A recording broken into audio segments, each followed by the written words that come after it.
유월절은 우리가 쉽게 생각하기를 6월에 있는 절기인가 그렇게 생각할 수가 있습니다만 그 절기의 아주 중요한 키워드가 뭐냐면 넘어간다는 것입니다.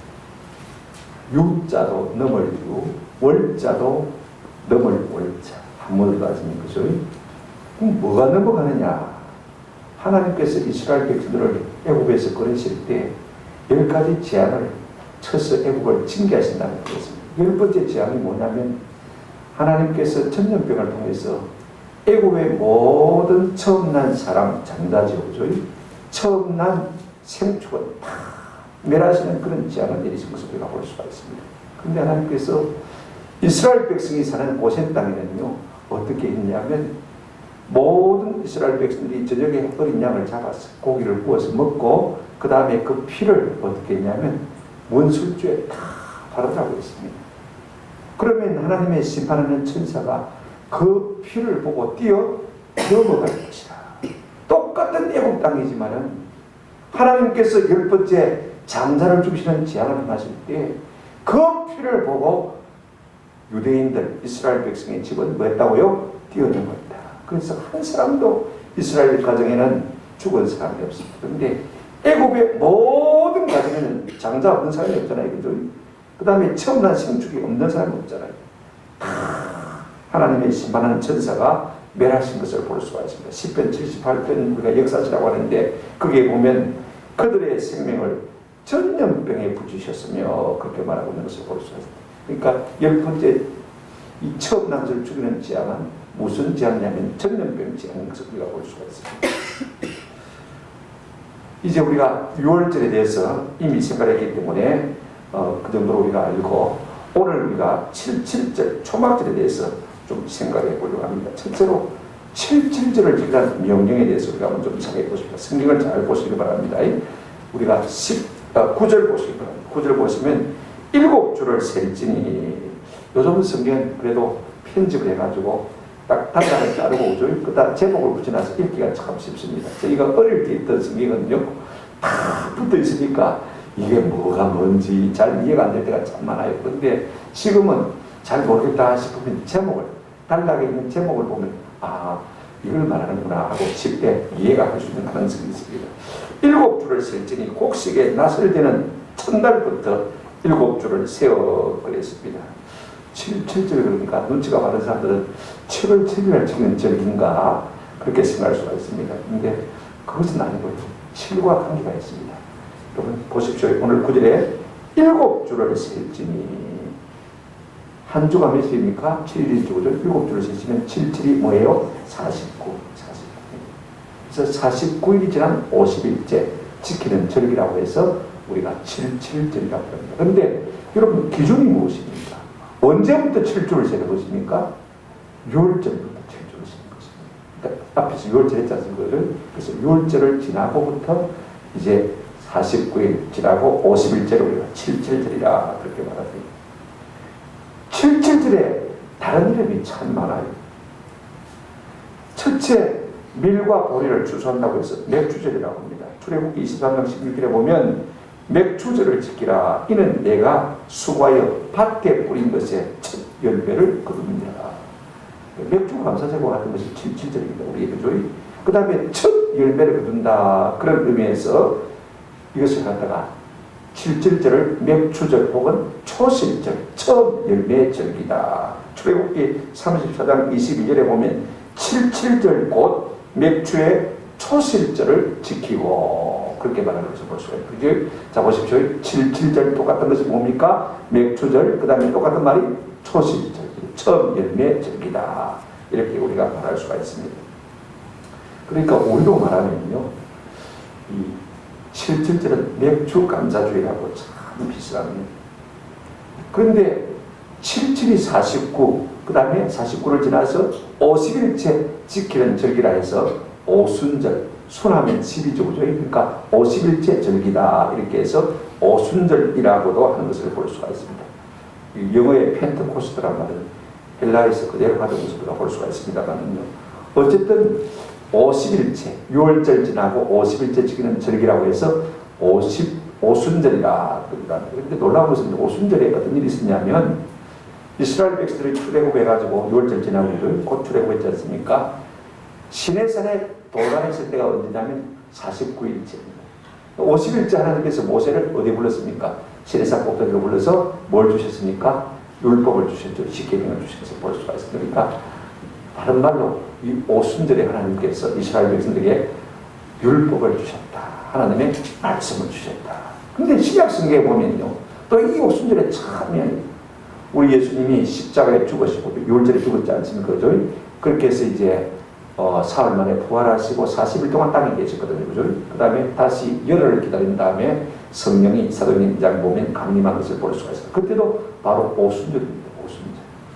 그때 하나님께서 뭘 주셨습니까? 교회에 성령을 주신 것을 볼 수 있어요. 그러니까 오순절은요, 하나님이 말씀을 주신 날이기도 하고 하나님께서 그의 영을 주시기도 한다는 것을 볼 수가 있습니다. 그리고 맥주 감사주의이기도 하고, 그죠? 이런 여러 가지 이름들을 가지고 있는 것을 볼 수가 있습니다. 그런데 여러분 성경을 보시기 바랍니다. 이 맥주 감사주의 혹은 칠칠절은 우리가 어떻게 지킬 것인가? 10절 보십시오. 네 하나님 여호와 앞에 칠칠절을 지키되 내 하나님 여호와께서 내게 복을 준 대로 내 힘을 다하여 자원하는 예물을 드리되 그랬습니다. 주로 이스라엘 사람들은 밀과 또 보리 같은 것을 이제 봄에 거두는 것을 볼 수가 있습니다. 곡물을 그때 거두는 과일은 주로 가을에 거두게 되고, 그래서 곡물을 주신 하나님 앞에 감사하기 위해서 이 칠칠절을 지키는 것을 볼 수가 있습니다. 얼마나 감사합니까? 먹을 것을 주신 하나님 앞에 감사해서 하나님의 은혜에 감사해서 네 힘대로 자원해서 예물을 드리라 이렇게 말하고 있는 것을 볼 수가 있습니다. 이게 자원해서 드리는 예물을, 이 말이 참 중요합니다. 미사드라는 말이 여기에 한 번 딱 나오는데 사람들이 이 단어가 무슨 단어인지 잘 몰라요. 성경에 딱 한 방에 나오니까 말입니다. 그런데 앞에 있는 말을 우리가 조금 생각해 보시면 이해가 되십니다. 내 하나님께서, 내 하나님 여호와께서 내게 복을 주신 대로 복을 우리가 받았으니까 감사해서 자원해서 드리는 예물. 영어 성경에 보면 전부 뭐라고 말하고 있냐면 free will offering이라고 말하고 있습니다. 자유의지로 드리는 제물이다 이렇게 말하고 있습니다. 그래서 우리가 받은 은혜에 감사해서 자원해서 드리는 것, 이게 참 중요해요. 감사를 드리는 것입니다. 틀에 박힌 감사가 아니라 말입니다. 신약 성경 고린도후서 9장 7절에도 각각 그 마음에 정한 대로 할 것이요 인색함으로나 억지로 하지 말지니 하나님은 즐겨내는 자를 마시느라 사랑하신다. 인색함이나 억지로 하지 말고, 그죠? 우리가 하나님 앞에 받은 바가 내게 감사해서 자원해서 드리는 것을 하나님이 참 기뻐하시고 사랑하신다. 그러니까 맥주 감사주의 7절은요, 하나님께서 우리에게 먹을 것을 주신 은혜의 감사는 절기인 것을 볼 수가 있습니다. 그런데 놀라운 것은요, 이 절기에 내 혼자만 감사하고 즐기고 말 것이냐? 그것이 아닙니다. 11절 한번 보시기 바랍니다.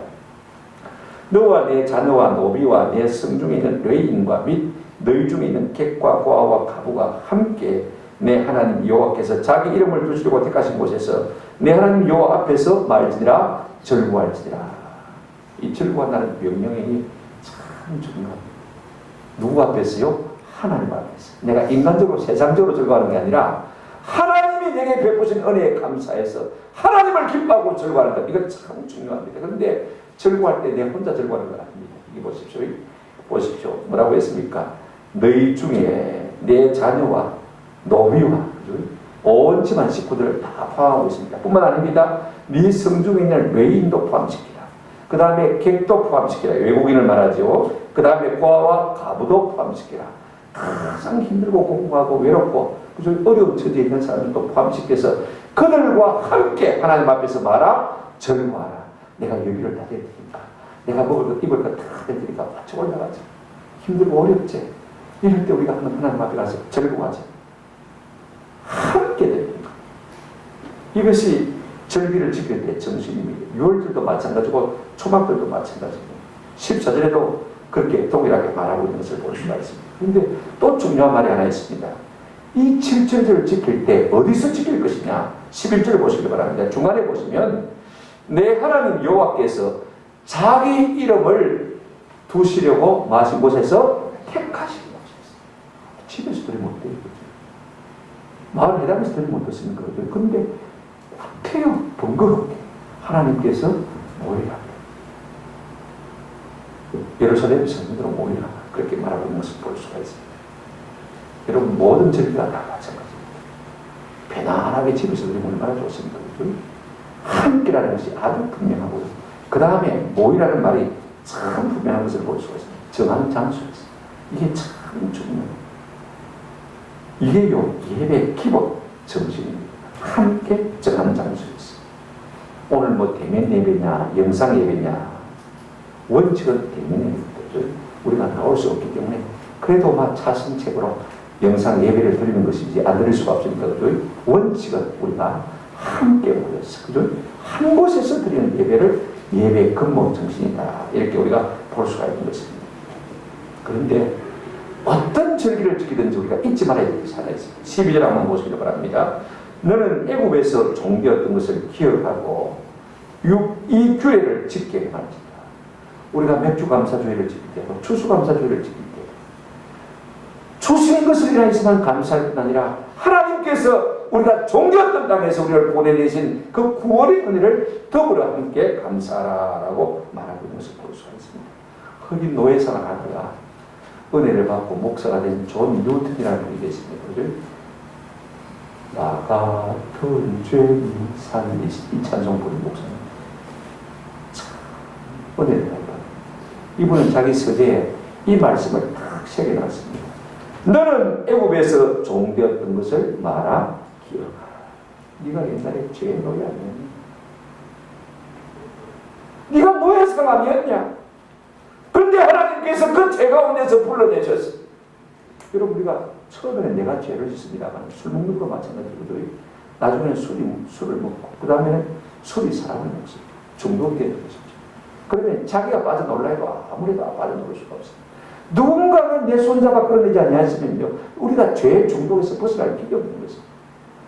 우리 예수님께서 우리를 죄에서 끌어내 주신다면 우리가 예배할 때마다 이것도 감사하고 저것도 감사한 건 많지만 가장 잊지 말아야 할 것은 구원의 은혜를 감사하는 것. 우리가 애굽에서 종되었던 것, 마귀의 노예되었던 것, 이걸 잊지 않고 하나님 앞에 감사하는 것이 얼마나 중요한지 모릅니다. 두 번째로 우리가 초막절을 지키라는 명령에 대해서 좀 생각해 보십시오. 초막절은 언제 지키느냐 하면 13절 한번 보시기 바랍니다. 너희 다장마당과 포도주 틀에 소출을 거두어 들인 후에 이래 동안 초막절을 지킬 것이요. 언제나 말입니까? 언제나 말이 없습니다. 말이 없어요. 가을 추수를 한 다음에 내가 초막절을 지키라고 했는데 언제나 말이 없습니다. 우리가 출애굽기 레위기 23장 34절 보시면 날짜가 분명히 나와 있습니다. 레위기 23장 34절 보실까요? 이스라엘 자손에게 말하여 이르라. 일곱째 달 15날은 초막절이니 여호와를 너희가 이래 동안 말 것이라 지킬 것이라. 이스라엘 달로 디슬림을 7월 15일부터입니다. 7월 10일은 대속절이고 금식일입니다. 닷새 지난 다음에 다시 초막절이 시작되는데 우리 달력으로 치면 9월 말부터 9월 중순부터 10월 중순까지, 그러니까 그 보름 중간이니까 10월 초가 되겠죠. 10월 초에 항상 추수감사절을 드리라, 절기를 드리라, 초막절 추수감사절이라고 배설한 것을 볼 수가 있습니다. 그래서 수장절이라 이렇게 말합니다. 출애굽기 23장 16절에 보면 수장절을 지키라. 이는 네가 수고하여 이룬 것을 연말에 밭에서부터 거두어 저장함이라 그랬습니다. 가을 추수를 해서 저장한다고 해서 우리가 수장절이라 이렇게 이름 붙인 것을 볼 수가 있습니다. 그러면 이 초막이라는 이름의 뜻이 뭐냐? 한문을 하시는 분들은 쉽게 이해를 할 거죠. 풀초에 차에다가 운방막자, 그러니까 이 텐트를 우리가 생각하시면 되겠습니다. 옛날 어른들은 초막 그러면요, 초가집, 원두막, 텐트 같은 것을 연상할 수가 있습니다. 어떤 성경에는 장막절, 이 터브런걸, 영어 성경에는 보면 부스, 공중전화박스, 부스를, 그죠? 공중전화박스를 갖다가 부스라고 하지 않습니까? 그죠? 이 가건물 같은 거죠. 이 흐름하게 전 가건물을 말하는 것을 볼 수가 있습니다. 이게 수콧이라는 말인데요. 우리가 가장 쉽게 이 수콧, 장막이라는 말을 잘 알 수 있는 것이 창세기 33장 17절입니다. 야곱은 수콧에 이르러 자기를 위하여 집을 짓고 그의 가축을 위하여 우리간을 지었으므로 그 땅 이름을 뭐라고 했습니까? 수콧. 히브리어로 말하면 하드 수콧, 이게 장막절입니다. 그러니까 하드란 말은 절기란 말이고 수콧이란 말은 이 장막이란 말인데, 야곱이 이제 세겜으로 올라갑니다. 그죠? 거기서 뭘 지었습니까? 집을 짓고 그 그 다음에 우리가를 지었는데 그 우리가를 지은 것으로 인해서 그 이름을 무엇이라고 불렀습니까? 숫고. 그러니까 가거물을 지었다고 말하는 것입니다. 그죠? 이게 이제 장막, 초막을 의미하는 것을 볼 수가 있습니다. 그리고 출애굽기 우리가 12장 37절에 보면 이스라엘 백성들이 이제 람세에서 출발합니다. 그죠? 떠나서 제일 먼저 이룬 곳이 숫곳에 이르니 요아에 보행하는 장대는 60만 명이라. 이 창세기 숫곳하고 다릅니다. 애굽에서 나왔으니까 말입니다. 근데 왜 숫곳이냐? 이스라엘 백성들이 나와가지고 광야에서 잘 데가 없지 않습니까? 그죠? 그래서 그곳에 제일 먼저 뭘 쳤습니까? 천막을 쳤어요. 텐트 같은 걸 쳤어요. 나뭇가지를 꺾어가지고 올기설기 이스라엘 피해야 되니까 말입니다. 그래서 그곳에서 우리가 장막을 쳤다, 천막을 쳤다 해서 그곳을 뭐 했다고요? 숫꽃. 그러니까 장막절이라는 말은 숫꽃절기라 그 말이 됐습니다. 그러면 이 초막절을 언제 어떻게 지킬 것인가? 14절 보시기 바랍니다. 절기를 지킬 때에는 너와 내 자녀와 노비와 내 성중에 거주하는 레인과 객과 과부와 함께 마되 절구하되. 여러분 축제, 절기는요, 예배는 절구하는 것입니다. 누가 앞에서요? 하나님 앞에서. 내가 사람 앞에서 사람의 어떤 요소로 말미암아 절구하는 것이 아니라 술을 먹어서 기쁜 것이 아니라 마약을 먹어서 기쁜 것이 아니라 하나님께서 내게 모든 은혜를 베푸시는 자에서 기뻐하는 절기가 바로 모든 3대 절기인데 그때 우리가 중요한 것은요, 혼자 절구하는 것이 아닙니다. 성경은 항상 함께라는 말을 계속 쓰고 있는 것을 볼 수가 있습니다. 자, 보십시오. 내 절기를 지킬 때는 너와 내 자녀와 노비와 내 성중에 거주하는 레인과 객과 고아와 가부와 함께 마되 절구하되. 여러분, 우리가 항상 하나님 앞에 감사할 때는 가난한 자를 기억해요. 그들과 함께 하나님 앞에 절기를 지키고. 그래서 우리가 어떤 면에서 성경적으로요, 절기연금은 전부 구제연금으로 쓰는 것이 맞다 싶어요. 왜냐하면 그렇게 하도록 하나님 하십니다. 하나님 앞에 감사를 드린다는 것은 곧 하나님 그걸 받아서 누구에게 주고자는 것입니까? 외롭고 가난한 사람들, 그렇죠? 보십시오. 객, 고아, 가부, 외롭습니다. 그리고 가난합니다. 그 다음에 여인은 자기 기업이 없는 사람이니까, 그죠? 당연히 교회가 돌봐야 되니까 그렇게 하라고 말하고 있는 것을 볼 수가 있습니다. 지금도 유대인들은요, 초막절을 우리가 기뻐하는 때에 이렇게 이름을 지어 부르는 것을 볼 수가 있습니다. 제가 아는 목사님은 해마다 이스라엘의 성지를 방문합니다. 근데 언제 가셨냐면 초막절에 못 가세요. 저보고도 목사님 이스라엘 가는 거죠. 언제 가면 가장 좋냐면 초막절에 가는 거죠. 10월 초. 그죠? 그때 가면 진짜 이스라엘 나라가 어떤 나라인지를 알 수가 있거든요. 그때 꼭 한번 갔다 오라. 또 여기서도 중요한 사람이 있습니다. 함께 절구할 뿐 아니라 그 다음에 초막절을 지킬 때도 집에서 아닙니다. 동네 회당이 아닙니다. 15절 보시면요, 내 하나님 여호와께서 택하신 곳에서 너는 1회 동안 내 하나님 여호와 앞에서 절기를 지키고 그랬습니다. 집에서 동네에서 지키면 되는데 뭐 때문에 예루살렘 성전까지 올라가라고 하는 것입니다. 참 중요합니다. 여러분, 우리가 가까운 곳에서 집에서 지키면요, 그 본질에 충실하기가 쉽지 않습니다. 바쁘면 바쁜데, 그리고 그 다음에 뭐 집에서 예배드리면 이걸 알지만 그죠? 물도 먹고 예배하다가 그죠? 화장실 갔다 오고 그죠? 그게 정신이 사나워. 본질에 집중하기가 참 어렵습니다. 집에서 예배를 드리고 온 분들은 안 맞을 거예요. 저도 집에 있으면 잘 안 됩니다. 그래서 사무실에 나와버리면 제가 마음껏 예배할 수 있습니다. 사무실 방에 받으면 돈만 올라가 버리는데, 돈만에서 받아보면 3천 올라가 버리는데, 그죠? 얼마나 좋은지. 왜 떠나라고 하느냐? 본질에 충실하더라. 우리가 주일이면 집에서 가정예배를 드려도 됩니다만, 그러나 모이는 것은요, 이 예배의 본질에 더 충실하는 게 있어요. 그 다음에 중요한 것 하나 있습니다. 예배의 근본 정신이요, 함께 드리는 것이기 때문에, 함께 한 장소에서 드리는 것이기 때문에 참 우리가 예루살렘 성전에서 올라가야 되는 것을 볼 수가 있습니다. 6월절도 마찬가지고 초막절도 마찬가지고 또 7절도 마찬가지입니다. 그런데 더 중요한 단어가 있습니다. 여러분 15절 끝에 보시면 이런 말씀이 있습니다. 내 하나님 여호와께서 내 모든 소출과 내 손으로 행한 모든 일에 마실 것이니 복 주실 것이니 너는 온전히 즐거워하리라. 자, 우리가 복을 받았으니 하나님 앞에 즐거워하라 이렇게 말해야 되는데, 그죠? 그 제가 오문을 자꾸 살펴보았어요. 한 30개 번역의 성경을 찾아봤는데 어떤 성경은 하나님께서 복을 주셨으니 과거로 딱 한 것도 내겠고 전부 다 미래로 끝내겠어요. 원문도 미래입니다. 이게 이해가 잘 안 되잖아요. 우리가 절기를 지키는 것은 추수감사절기를 지키는 것은 하나님께서 복을 주셨으니까 내 절기는 아니거든. 제가 가만히 묵상을 해봤습니다. 염려가 습관이 된 사람은요, 절대로 하나님이 주시는 쉼과 안식과 평안을 누릴 수가 없습니다. 이해가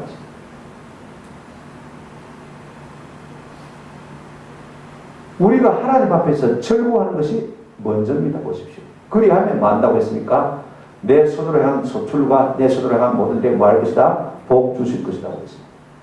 하나님께서 우리에게 복을 주시니까 믿고 뭐 해라? 하나님 앞에서 절구하라. 세상으로 절구하라 말 아닙니다. 등산 가라 말 아닙니다. 낚시 가라 말 아닙니다. 골프 치러 가라 말 아닙니다. 예배하고 하나님 앞에서 말하 말입니까? 절구하라고 말인 것입니다. 우리가 주의를 지키는 것도 마찬가지입니다.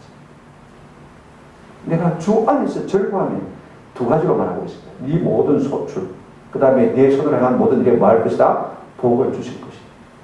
그걸 마음껏 믿고 약속하셨으니까 여러분 우리가 사방을 뜯고 있습니다. 주일날 내가 한 것 하면 얼마나 큰 걸 무는데 그죠?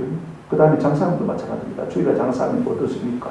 그래도 한 푼이라도 더 벌지 않습니까? 그런데 내가 복 주실 것을 약속하셨습니다. 그러니까 믿고 내가 하나님 앞에 마음껏 와서 뭐해라? 절구하라. 그래서 하나님께서 그렇게 주신 은혜를 경험한 사람들은요, 하나님 앞에 절구할 수 있는 자유를 누릴 수가 있는 것입니다.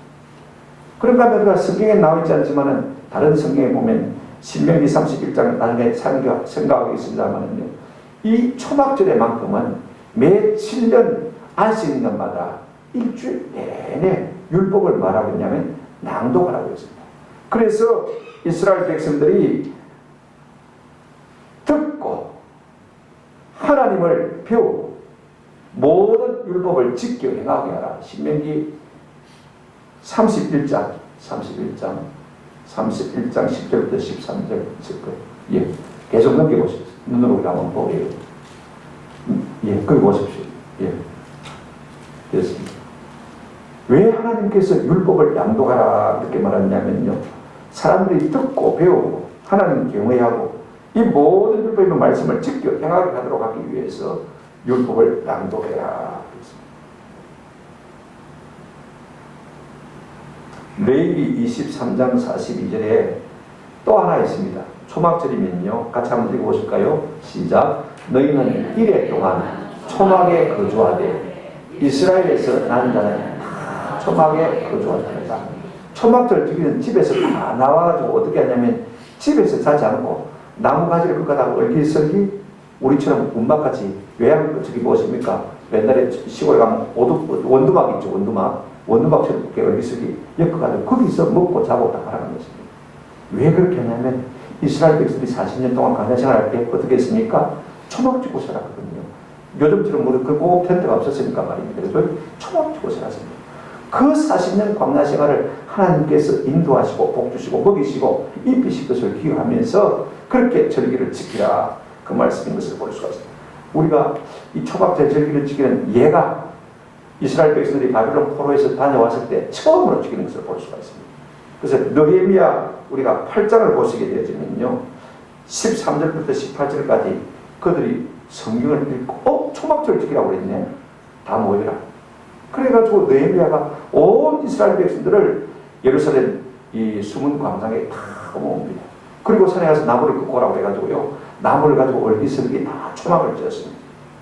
그곳에서 일주일 동안 거하면서 이 느헤미야가 제사장 에스라와 학사들을 시켜서 하나님의 말씀을 자꾸 낭독합니다. 낭독하니까요, 백성들이 막 울기 시작해요. 그때 느헤미야가 뭐라고 말합니까? 이들은 여호와의 성이니 울지 말라. 여호와를 기뻐하는 것이 너 몸이라 힘이라 라고 말씀하신 것을 볼 수가 있어요. 말씀을 듣고 깨달으니까요, 막 울었습니다. 저는 이 절기를 생각하면 74년도 엑스폴로 74가 기억납니다. 제가 그때 고1인지 고2인지 잘 기억이 나는데, 그때 대한민국 교회들이 거의 다 모였습니다. 버스가 대절해가지고 저희 교회에서도 버스 한 2대로 간 것 같아요. 여의도 광장에 그 모래불에 가입니다. 텐트를 치고 그 다음에 모래를 파내고 빨간 고무 다리 같은 거 다리 올려가지고 화장실 만들고 가요. 이틀 되니까 화장실 꽉 차갖고 막 도무지 갈 수도 없고, 그런 가운데서도 찬송하고 기도하고 말씀 듣고 일주일 동안 지나는데 천국을 사는 거예요. 제 생에 그렇게 은혜스러운 때가 없었어요. 앞으로 이런 날이 오겠나 싶은 생각이 들어요. 이런 절기 얼마나 멋있는지 모르는데, 여러분 신앙생활하는 사람들은요, 이것이 천국 같아요. 결론 이야기입니다. 자, 보십시오. 16절 17절 한번 보시기 바랍니다. 16장 17절 16절 17절 이제 3대 절기에 대한 결론을 이렇게 말하고 있습니다. 너희 가운데 모든 남자는 1년에 3번 곧 무교절 6월절을 말하죠. 7.7절 그 다음에 초막절에 내 하나님 여호와께서 택하신 곳에서 여호와를 배웁되 빈손으로 여호와를 배웁지 말고 각 사람이 내 하나님 여호와께서 주신 복을 따라 그 힘대로 드릴지니라. 3가지를 말하고 있습니다. 모든 남자들은 1년에 3번 이 3대 절기는 꼭 지켜서 올라오라 그랬습니다. 그렇다고 해서 그러면 여자들은 올라오지 말라는 말이냐? 아닙니다. 대표성에 올립니다. 가정에 올라가면 아내자들도 다 올라가야 되겠죠, 그죠? 그러니까 원래 대표성에 올리를 지금 말하고 있는 것을 볼 수 있어요. 하나님께서 여자를 차별해서 올라오지 마라 말이 아니고 대표성에 올립니다. 가정에 오면 무엇이 있습니까? 여자와 아이들도 다 가게 되는 것입니다. 그죠? 1년에 3번 예루살렘 성전에 와서 예배를 드리고 그 다음에 안식일에는 회당에서 드리라 그 말입니다. 그 다음에 중요한 것이 있습니다. 너희 가운데 모든 남자는 1년에 3번 곧 무교절과 7절과 초막절에 내 하나님 여호와께서 택하신 곳에서 여호와를 배웠고, 내 하나님 여호와께서 뭐 하신 곳에서요? 택하신 곳에서. 6월절도 마찬가지고 7절도 마찬가지고 초막절도 마찬가지고 아무 데서나 예배하지 말고 하나님이 정하신 곳에 올라오라 그랬습니다. 세 번째가 뭐냐면 빈손으로 하나님을 배웁지 말고 힘대로 말아 드리라. 우리가 신명기 15장 그 앞장에 한번 넘어가 보시면요, 13절에 이런 말씀이 있습니다. 15장 13절 보시면 이제 종을 놓아줄 때 안식일이 되어서 이렇게 말하고, 15장 13절에 보시면 뭐라고 말하고 있냐면 15장 13절 그를 놓아 자유하게 할 때는 빈손으로 마게 하지 말고요, 가게 하지 말고. 모세는 똑같은 단어를 여기서도 쓰고 있는 것을 볼 수가 있습니다. 하나님에게도 뭐로 나오지 말고요, 빈손으로 나가지 말고. 하나님께 빈손으로 오는 것은요, 궁핍한 자에게 아무것도 주지 않는 매정함과 똑같은 것이 되는 것입니다. 여러분, 내 도움을 필요한 사람에게 내가 보고도 모르지 해버리고 아무것도 주지 않는다면 그 매정함이 참 얼마나 매섭습니까? 그죠? 그런데 우리가 하나님 앞에 빈손으로 나가는 것도 꼭 그와 같은 것이다. 그런 단어를 똑같이 쓰고 있는 것을 볼 수가 있어요. 그렇다고 해서 무리하게 가라는 말은 아닙니다. 힘대로 할 수 있는 만큼 최선을 다해서 하나님이 복 주신 것을 따라서 그렇게 예배하라 말씀을 했습니다. 많은 정리를 할 수가 있습니다만 저는 이 여호와께서 택하신 곳에서 라는 말이 한 6번 정도 나와요. 우리가 6월절 절기부터 시작해서 초막절 절기까지 나오는데, 이것은 뭘 말하냐면요, 우리가 아무 곳에서나 예배할 수 있지만 그런 것이 아니라는 것입니다. 하나님께서 정하신 뭐요? 장소가 있다는 말씀인 것입니다. 이것이요, 예배나 절기를 지킬 때 있어서 기본 정신인 것입니다. 오늘날 우리는 코로나 때문에 영상 예배가 대세처럼 되어가고 있습니다. 우리 한국에 김진호 목사님이 참 유명한데, 얼마 전에 인터넷 사이트에 보니까 건물 없는 교회, 둘의 온라인 교회를 설립한다는 설립문을 하나 낸 것을 제가 보고 충격을 받았습니다. 목회 전선생도 아니고 이런 은퇴를 하시고 우리 교회 그저 중진급이고 리더급인데 이 양분 참 중요한데 왜 이런 비성경적인 발상을 하시나, 참 제가 그렇게 생각했습니다. 인본주의적이고 회색놀이를 주장하는 젊은 신학자들이 아주 소랑편에 있어서 대세를 따르는 것이 뭐 그럴 수 있다고 생각되었습니다. 왜냐하면 아직 사회적 경험도 없고 목회 경험도 없으니까. 그죠? 인본주의 입장에서 우리가 보고 이 어려운데 죽으라 말이다 교회 가서 그렇게만 할 수가 없으니까 영상 예배를 듣고 괜찮다고 말할 수 있습니다만은요, 오랜 목회를 한 목사님이 그렇게 말하는 것은 굉장히 상당히 좀 저희가 의심스럽다 싶은 생각이 듭니다. 교회는요, 주의 백성들이 몸으로 인격으로 하나님을 만나는 공동체인 것입니다. 하나님은 우리가 모여서 예배하려고 하고 있습니다. 그래서 히브리서에서도 너희가 모이기를 가는 어떤 사람들의 습관과 같이 마지 말고요, 하지 말고. 그렇게 되어지면 주일날 교회에 나오지 않는 가난한 성도들의 행태를 고착화시킬 수가 있습니다. 이때까지는 집에서 예배를 드리면서도 좀 뭔가 마음이 불안했습니다. 그죠? 그런데 영상 예배 드려도 괜찮다 그러면요, 가짜 위로와 평화를 주는 것입니다. 그러면 계속해서 그런 식으로 예배할 것입니다. 이건 21세기의 면제부입니다. 그건 하나님만이 하실 수가 있는 거예요. 그런가 하면 이런 발상은요, 지금의 과제인 대면 예배 회복에 아예 찬물을 끼얹는 시도입니다. 목회를 오래 한 분이 왜 이런 발상하시나 싶은 생각을 제가 하고 참 놀랐습니다. 온전한 예배를 방해하는 시도가 될 수 있을 것입니다. 예배의 생명력을 죽이는 것이 될 수가 있습니다. 안 모이면요, 교회는 근본적으로 무너지게 되는 것이 분명한 것입니다. 그래서 온라인 교회를 설립 위해서 편안한 예배, 편안한 신앙생활, 편안한 목회라는 슬로건을 내걸어서 영적으로 말입니다. 이 마지막 때에 교회에 있어서 복음과 함께 고난을 받아야 할 교회를 달콤한 말로 유혹하는 것이나 조금도 다를 바가 없는 것입니다. 사도 바울은 우리가 디모데전서 9서를 계속해서 3번마다 묵상하고 있지만요, 가장 중요한 원죄가 무엇입니까? 아무도 없다. 복음과 함께 고난을 받아라. 그 고난이 결단 못하지 않기 때문에 그 생명의 영광은 예비이기 때문에 이 땅에서의 영광이 아닙니다. 이 땅에서의 종교와 부귀가 아닙니다. 그래서 하나님께서 그날에 내게 생명의 멸관을 주실 것입니다. 복음과 함께 고난을 받아라. 그렇게 말하고 있는 것입니다. 영적으로 혼미한 때이지만은 우리 모두가 영적인 분별력을 가지고 이 어리석고 악한 패러다임에 우리가 빠지지 않았으면 좋겠다. 아이고, 뭐 다들 어리석은 걸 샀는데 뭐 집에서 영상을 들으면 예배드리면 어떻습니까? 뭘 먹고 싶고 뭘 물어가고 아가 마음은 거칠하고 잔소리 해야 되고 어떻게 예배가 되겠습니까? 안 되거든요. 저라도 그렇습니다. 집에서 예배 잘 안 되면 그래서 혼자 사무실에 오는 것이 맞습니다. 이런 것들이 한국교회에 도입되지 않았으면 참 좋겠다. 우리가 깨어있지 않으면요, 우리도 모르는 사이에 시대 논리에 경도되어서 눈이 멀어서 기만의 영에 현혹될 가능성이 참 많이 있습니다. 이 시대는 영상 예배가 아니라 대면 예배를 회복하는 이 아주 시급한 일이 될 것입니다. 주님 오시는 그날까지 우리가 이 어두운 땅에 십자가의 등불이 꺼지지 않도록 예배를 우리가 잘 회복하는 일이 참 중요합니다. 우리가 50명까지는 법적으로 얼마든지 모일 수 있습니다. 좀 힘쓰고 하십시오. 수요 예배도 배로 더 나도 괜찮습니다. 50명까지는 모일 수 있으니까 가능하면 우리가 함께 예배를 드리는 것이 참 필요하고, 저도 늘 기도 제목이 그렇습니다. 우리 예배하러 왔다가 고난에 걸리지 않게 해주십시오. 저도 굉장히 조심합니다. 어디 가서도요, 마스크 절대로 안 하겠습니다.